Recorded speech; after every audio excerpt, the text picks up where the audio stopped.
Speaking about this Pastor Makenzie thing, I'm surprised that Kenyans are shocked. I mean, what did you expect from a nation of fanatics like ours? A nation where we even elect presidents based on their ability to kneel in places of worship with zero regard to their ability to govern. In Kenya, once a child is born, his mother drums the importance of his God into him. Then he goes to school and the syllabus does the same thing. Of course, that child will grow up to be a religious fanatic. Make no mistake, I am a very religious person myself. I even preach sometimes here and there. But I can comfortably tell you that religious fanaticism is not good. You might ask yourself, what is religious fanaticism? I will give you an example with football. Most of us love this game. We all have a team that we support, or three. One in our home area, one in the Kenya Premier League, one in the English Premier League. Of course, I wish our national sport was rugby. We win that a lot opposed to football, but that's not the topic. Back to football, we all watch a match a few times. We have a good laugh and discussions with friends over a match, and it's all good. Then there is that one guy who goes overboard. He wakes up and immediately gets into his phone to check football news. He bets on his favorite teams, regardless of whether they have a chance of winning or not. He even sells an household item sometimes to get money to bet for his team. The only friends he has are those soccer watching buddies of his.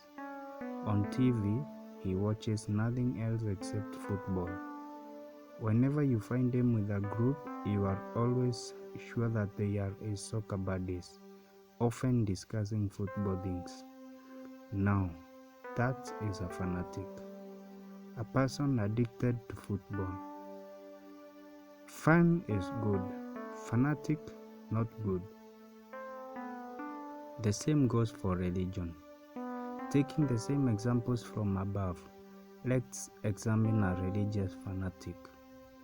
Waking up with a word of prayer is not bad. In fact, we all do. But waking up and disturbing the whole neighborhood with your prayers is not okay. I mean, the God I pray to is very powerful. Even if I prayed with my lips closed, He would hear me. If you find yourself shouting for the God you pray to hear while denying your neighbor's sleep, something is wrong. It's either your God has hearing problems or something. Let's talk money. Just like it's okay to spend some money on football, it's okay to spend money in church. I also give in church an offering when I have it, and also a tithe like the good book tells us to. A church is also a good place to go, so I also contribute towards construction or towards a kitty for the pastor, because my church is not yet developed enough to have a salary. I know a few of my friends from other churches who contribute towards an yearly cess. All that is okay. But it stops being okay when you start giving out money that you don't have. When you get a loan to give to a church or religious leader for one reason or another, or when you sell an item that is valuable to you, or you use money that has some other designated use, such as school fees for example, it's not okay to give money that you don't have in church. On friends, we all have friends from all walks of life. I sure don't drink, but I have a few friends who find their solace in the bottle. I don't smoke, but I have friends who smoke, with some smoking that have from last year's presidential election. And every normal religious guy has friends from all walks of life. all political divines, and indeed all religions. Indeed, some of my friends do not believe in a God, and it's okay. It only stops being okay when you find yourself having friends from your church only. If the God you worship is intolerant of other gods, then, mate, you are in deep shit. You are probably a religious fanatic. There is one worst trait of religious fanatics. They are always ready to hurt themselves or those close to them in order to do what other fanatics expect. It might be something as harmless as having 200 shillings and offering 150 in church when you know that you have no food in the house. But it can also go to using money meant for your daughter's school fees to sponsor your pastor's heavy lifestyle. Or a little thing like speaking rudely to your husband because he dared to question the high amount of time you spend in church. Or calling your husband takataka while you call your husband daddy. Or receiving mass with a clean heart, celebrating eating of body and drinking of blood, while you call any other ritual that is not done under your religion pagan, or demonic, or satanic. What am I saying? From what I have given above, I'm sure that you know at least 5 people who are religious fanatics.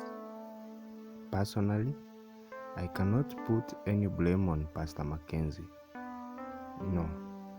How can I blame him when even the current president took advantage of the religious fanaticism of the Kenyans to get into power?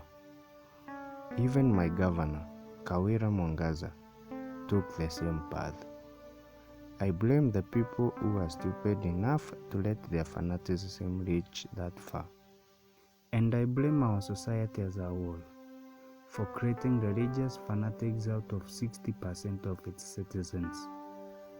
There is only one solution: a change to the syllabus. Teach children that at least 2 religious educations in school. That way, they grow up knowing that their religion is not special in any way. If we don't do that, our people will still be fanatics, and another pastor will emerge 20 years from now, or priest, or imam. If you can remember, the same thing happened in 1999 to 2000, where a pastor lied to his congregation that the world was ending. They sold all their property and prepared for apocalypse. I was only 4 years, but I remember.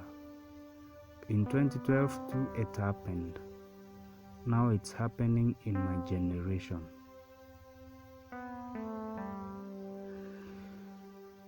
Written and read by Kinoti Wamwenda.